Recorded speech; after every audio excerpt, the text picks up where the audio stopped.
और आइए खबरों को देखते हैं विस्तार से। और सबसे पहले एक बड़ी खबर की बात करते हैं। जम्मू कश्मीर में बाबा अमरनाथ की गुफा के पास बादल फटा है और एक बड़ा हादसा हुआ है। यह हादसा आज शाम 5:30 बजे का बताया जा रहा है और हादसे में 15 लोगों की मौत हो चुकी है। अब भी कई लोग लापता बताए गए हैं। मौके पर सुरक्षा बल, एनडीआरएफ, एसडीआरएफ की टीमें राहत और बचाव के काम में जुटी हुई हैं। हादसे की वजह से अमरनाथ यात्रा के रास्ते में 8 से 10 हजार श्रद्धालुओं पर इसका असर पड़ा है। फिलहाल यात्रा को रोक दिया गया है। केंद्रीय गृह मंत्री अमित शाह ने भी हादसे को लेकर जम्मू कश्मीर के एलजी से बात की है।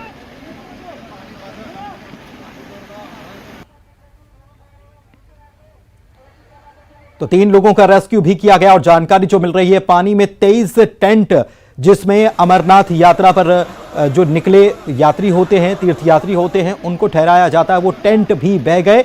बादल फटने की वजह से टेंट पानी में बह गए। राहत बचाव के काम में एनडीआरएफ, एसडीआरएफ की टीमें और सुरक्षा बल के जवान भी जुटे हुए हैं। 3 लोगों को बचा लिया गया सकुशल, सकुशल उनका रेस्क्यू हो चुका है।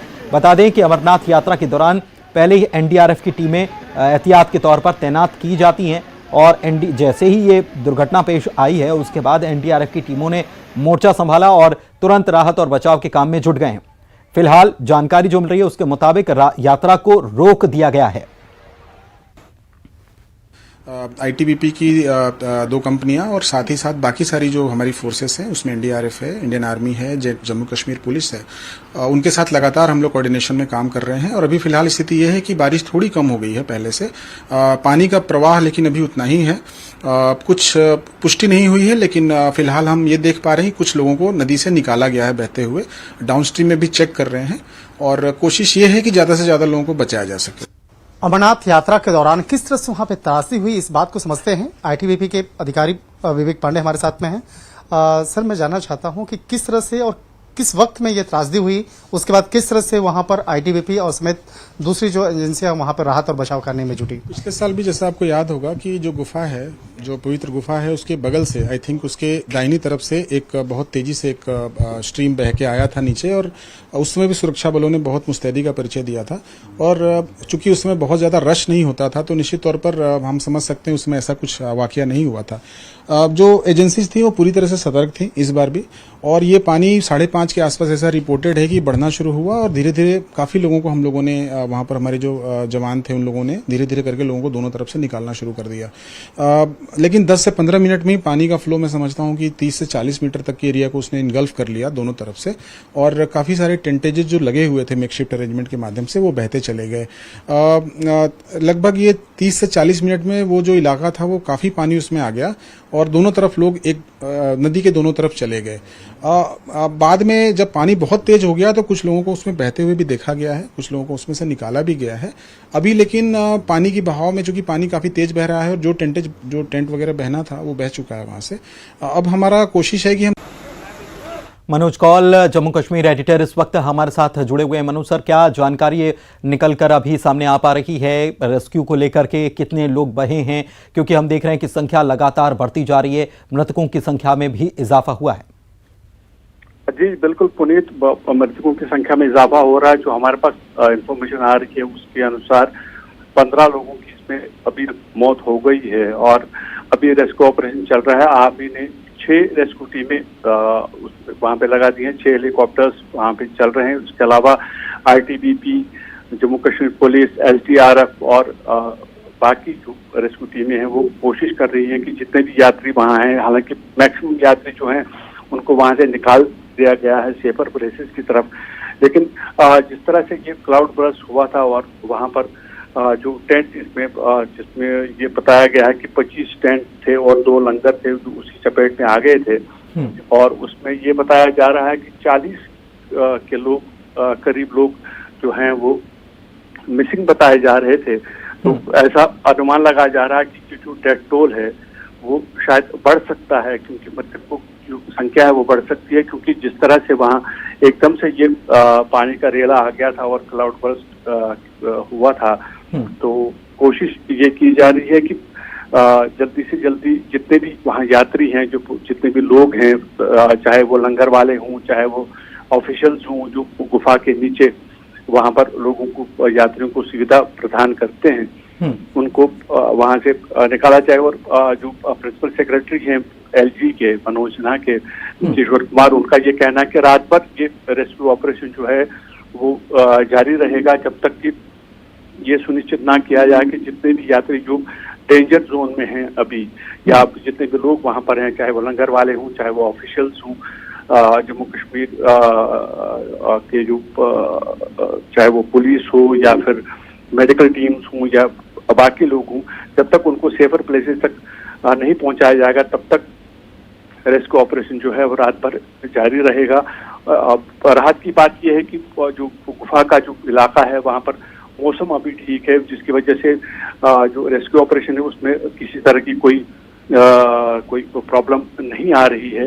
तो ये बताया जा रहा है कि कोशिश ये है कि जल्दी से जल्दी उन लोगों को जो गुफा के आसपास हैं, जो गुफा के नीचे वाले इलाके में जहां पर ये क्लाउड बर्स्ट का पानी आया था, एकदम से जो पानी का रेला आया था, वहां से लोगों को सुरक्षित स्थानों पे पहुंचाया जाए।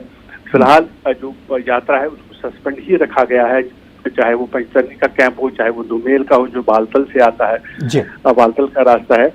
तो कोशिश ये प्रशासन की है कि जो लोग इस चपेट में आए हैं उनको जल्दी से जल्दी रेस्क्यू किया जाए और जितने भी लोग इस रेले में, ऐसा माना जा रहा है कि जैसे मैंने कहा कि 40 के लोग करीब आसपास मिसिंग बताया लोग जो हैं जो मिसिंग हैं उनकी तलाश अभी फिलहाल जारी है। ठीक है, उनकी तलाश लगातार की जा रही है, लेकिन 15 मौत की पुष्टि हो चुकी है, ये जानकारी आ रही है। क्या कहाँ के रहने वाले थे, इसकी कोई लिस्ट जारी की गई? क्योंकि हम देख रहे हैं कि अभी अभी जानकारी ये भी आई है कि एक हेल्पलाइन नंबर जारी कर दिया गया है जिस पर जानकारी ली जा सकती है।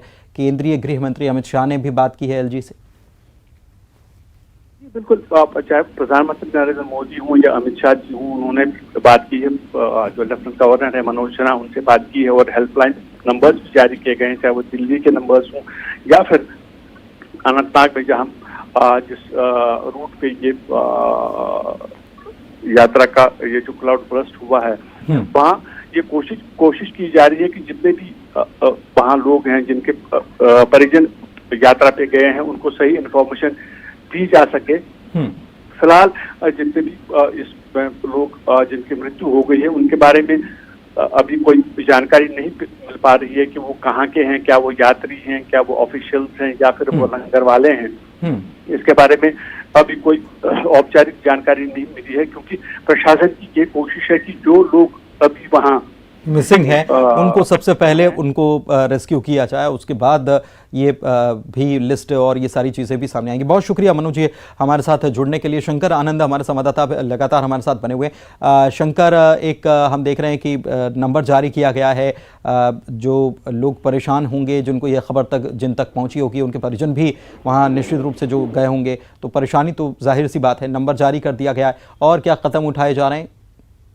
देखिए, आज देर रात तक आईटीबीपी, एनडीआरएफ और जम्मू कश्मीर से जुड़े हुए जो स्थानीय प्रशासन है वो देर रात तक आज उस कैंप के आसपास में मौजूद रहेंगे और राहत और बचाव कार्य के लिए जुटे रहेंगे। हालांकि देखिए, अभी तक एनडीआरएफ के द्वारा बताया गया है कि 10 लोगों की मौत की खबर बताई गई है इस त्रासदी में, लेकिन अभी भी कई लोग मिसिंग हैं। तो वो मिसिंग कितने लोग हैं इसका जो आंकड़ा है वो अब खंगाला जाएगा।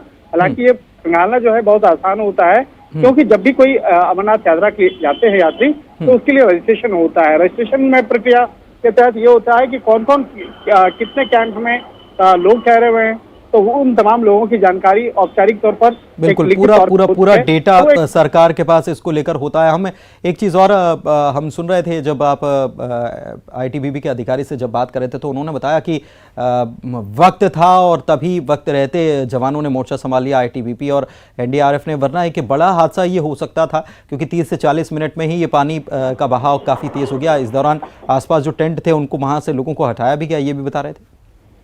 देखिए, आज जिस तरह से आज काफी भारी बारिश होने की एक संभावना पहले से जताई गई थी, तो इस बात को ध्यान में रखते हुए मौसम का भी एक आकलन जो है वो आईटीबीपी और एनडीआरएफ के अधिकारियों के द्वारा किया गया था और शायद इसी का तकाजा है कि वो कैंप के आसपास में काफी संख्या में आईटीबीपी और एनडीआरएफ की टीम मौके पे मौजूद थी। सिर्फ इसी कैंप नहीं बल्कि आसपास जितने भी कैंप में हैं उस सब जगह पे।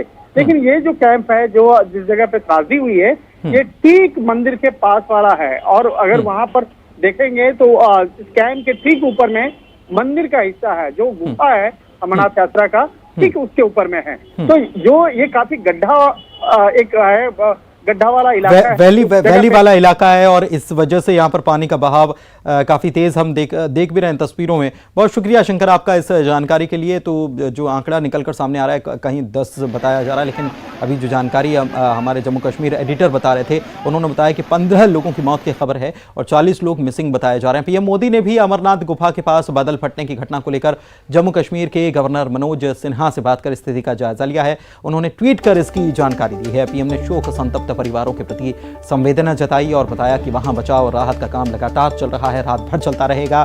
साथ ही प्रभावितों को हर संभव सहायता भी प्रदान की जा रही है। इधर अमरनाथ यात्रा पर गए यात्रियों के साथ जो दुर्घटना पेश आई है, वहां बादल फटने की वजह से, इस पर गृह मंत्री अमित शाह ने भी जानकारी दी है। उन्होंने बताया है कि एलजी मनोज सिन्हा जो हैं उनसे उनकी बातचीत हुई है। एनडीआरएफ, सीआरपीएफ, बीएसएफ, आईटीबीपी, स्थानीय प्रशासन, बचाव कार्य में लगातार जुटा हुआ है। लोगों की जान बचाना हमारी पहली प्राथमिकता है। गृह मंत्री ने इसको लेकर ट्वीट भी किया है। सभी श्रद्धालुओं की कुशलता की वे कामना करते हैं, उन्होंने लिखा है।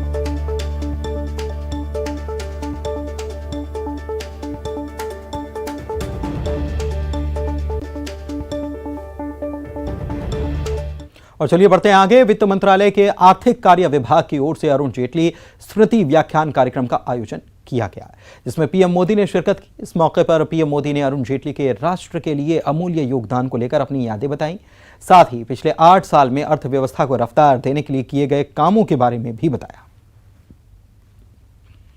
हमने ग्रोथ थ्रू इंक्लूसिविटी का रास्ता अपनाया, सबके समावेश का प्रयास किया।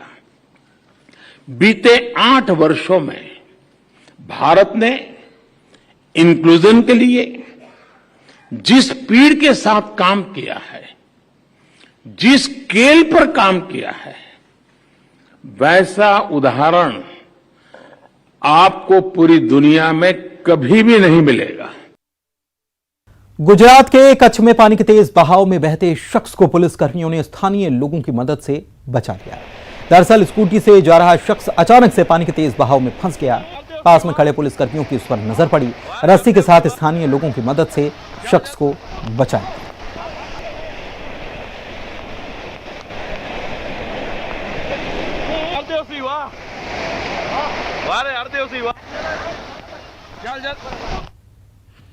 लगातार हो रही बारिश की वजह से दुर्ग की शिवनाथ नदी का जलस्तर बढ़ चुका है और जलस्तर बढ़ने की वजह से शिवनाथ नदी का मेहमरा एनीकट छलक उठा है।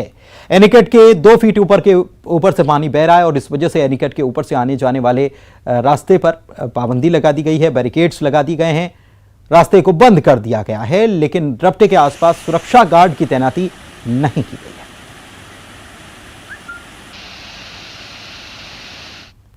बात खरगोन की, जहां पर पुलिस ने नकली नोट बनाने वाले गिरोह का पर्दाफाश किया है। 2 आरोपियों को इस मामले में गिरफ्तार किया गया। उनके पास से 50, 200, 500 और 2000 रुपए के कुल 449 नकली नोट जब्त किए गए हैं। आरोपियों से प्रिंटर, इंक समेत नकली नोट बनाने का कागज भी जब्त किया गया। पुलिस को शक है, आशंका है कि इसके पीछे एक बड़ा नेटवर्क काम कर रहा है। पूछताछ में यह भी पता चला है कि आरोपी करीब 8 लाख रुपए के नकली जाली नोट बाजार में खपा चुके हैं। इस गिरोह का सरगना प्रकाश यादव 1 साल से ये काम कर रहा था। पुलिस ने आरोपियों को रिमांड पर लिया है। कुछ और बड़े खुलासे की भी पुलिस को उम्मीद है। भारतीय जाली मुद्रा बनाने वाले एक व्यक्ति को गिरफ्तार किया गया है। पुलिस को इन्फॉर्मेशन मिली थी कि शास्त्री नगर में एक व्यक्ति है जो कि इलीगल तरीके से भारतीय मुद्रा का कूटकरण कर रहा है, जाली मुद्रा बना रहा है। वहाँ रेड की गई तो रेड करने में एक राकेश यादव नाम के व्यक्ति को गिरफ्तार किया गया। उसमें वो बेसिकली धूलकोट का रहने वाला है। उसके पोजेशन से 4 लाख के लगभग जाली मुद्रा बरामद हुई है। ये 2000 रुपये, 500 रुपये और 200 रुपये के डिनोमिनेशंस में है। इससे जो प्रारंभिक पूछताछ हुई है उसमें पता लगा है कि ये प्रिंटर के जरिए प्रिंट करता था नोटों को और हूबहू उनको बना के मार्केट में सप्लाई करता था। खबर इंदौर से, जहां पर तेज रफ्तार कार सड़क किनारे खड़े टैंकर से टकरा गई, जिसमें एक युवक की मौत हो गई जबकि 2 युवक घायल हो गए। हादसे के 2 वीडियो सामने आए हैं जिसमें दिखाई दे रहा है कि कार 120 की रफ्तार से दौड़ाई जा रही है। सवार एक युवक गाड़ी को धीमा करने के लिए भी बोल रहा है। इसके ठीक बाद कार टैंकर से टकरा जाती है। घटना रात 3 बजे की। 4 दोस्त कार से घूमने निकले और मॉडर्न कॉलोनी चौराहे के पास फुटपाथ पर खड़े टैंकर में यह कार घुस गई। 3 दोस्त गंभीर रूप से घायल हुए। इलाज के दौरान एक की मौत भी हो गई।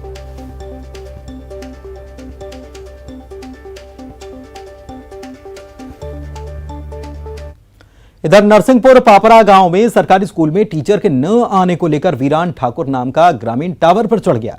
वीरान का कहना था कि टीचर के न आने को लेकर कई बार शिकायत हुई लेकिन कोई कार्रवाई नहीं हुई। लिहाजा अपनी बात को मनवाने के लिए उसने अनोखा तरीका निकाला और टावर पर चढ़ गया। सूचना मिलने पर मौके पर पुलिस आई। वीरान अपनी बात से टस से मस नहीं हुआ। शिक्षा विभाग के अधिकारी भी आ गए और 2 टीचर्स की नियुक्ति की बात कही। 5 घंटे की मशक्कत के बाद ये शख्स नीचे उतरा है। आदिवासी अंचल के पपरा गांव की यह घटना है।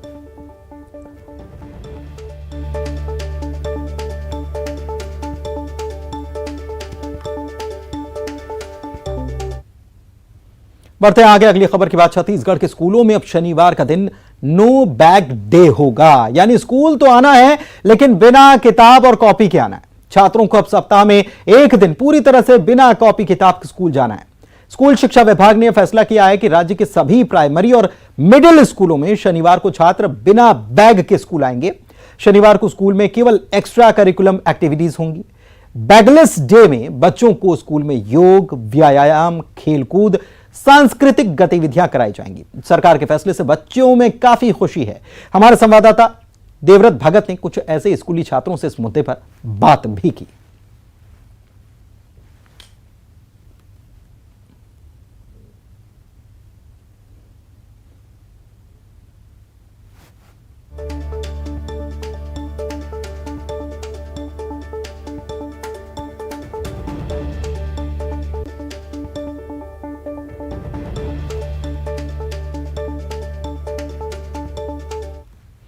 देश के ग्रामीण और आदिवासी अंचल में अंधविश्वास अब भी कायम है। रतलाम के सरकारी अस्पताल में 7 साल के मासूम बच्चे का इलाज किया जा रहा है। बच्चा राजस्थान के प्रतापगढ़ के सेवला गांव का रहने वाला है। परिजनों ने यहां इलाज के नाम पर उसे गर्म सुइयों से दगवा दिया। तबीयत बिगड़ने पर बच्चे को लेकर परिजन रतलाम के चाइल्ड और केयर यूनिट पहुंचे। डॉक्टर्स के मुताबिक बच्चे को झटके आए तो परिजनों ने उसे मोटी गर्म सुई से दोनों हाथ और सर पर दाग दिया। फिलहाल बच्चे की दिमागी बुखार का इलाज किया जा रहा है। का बालक है, प्रतापगढ़ का रहने वाला है। कल मॉर्निंग में हमारे पास आया था पीआईसी में। बच्चे की कंप्लेन थी, हिस्ट्री ये थी कि बच्चे को सीवियर कन्वर्जन आ रहे थे और फीवर आ रहा था, कॉन्शियस नहीं था, बेहोशी की हालत थी। और जब बच्चे को जनरल एग्जामिनेशन किया तो उसको शरीर जगह जगह 2-3 जगह बैंडिंग पाई गई, जिसे हम लोग दाम बोलते हैं, जिसके बारे में विस्तृत जानकारी नहीं मिली है। बट क्योंकि बच्चे के झटके कंट्रोल नहीं हो रहे थे और बच्चा होश में नहीं आ रहा था, तो फिलहाल बच्चे को वेंटिलेटर पर रखा है। बच्चे का ब्लड प्रेशर और परफ्यूजन मेंटेन करने के लिए वैसोप्रेसर चल रहे हैं और जो ज़रूरी एंटीबायोटिक्स हैं वो बच्चे को दी जा रही हैं। कुछ इन्वेस्टिगेशंस किए हैं, रिपोर्ट्स अवेटेड। महाकाल मंदिर में सावन के महीने में दर्शन के लिए मंदिर प्रबंधन ने पहले से प्लान तैयार कर लिया है। वीआईपी और टिकट वाले श्रद्धालुओं की अलग अलग लाइन में दर्शन व्यवस्था रखी गई है।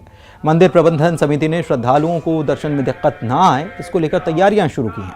महाकालेश्वर मंदिर में श्रावण माह को लेकर दर्शन व्यवस्था की योजना तैयार करने के लिए अधिकारियों ने दौरा किया। बताएं कि मंदिर में निर्माण का काम भी चल रहा है और इसीलिए मंदिर प्रबंधन ने दर्शन को लेकर एक खास प्लान तैयार कर लिया है।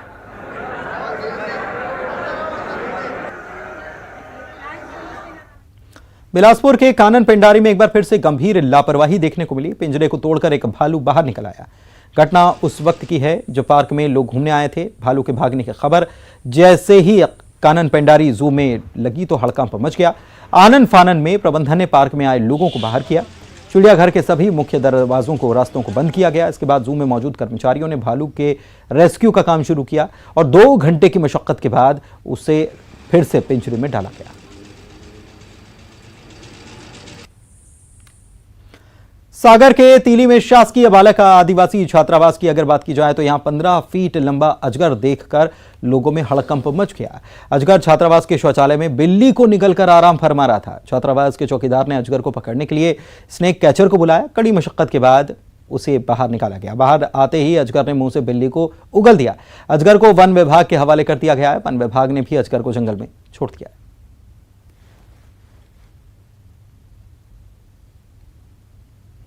बुलेटिन में इतना ही। नमस्कार।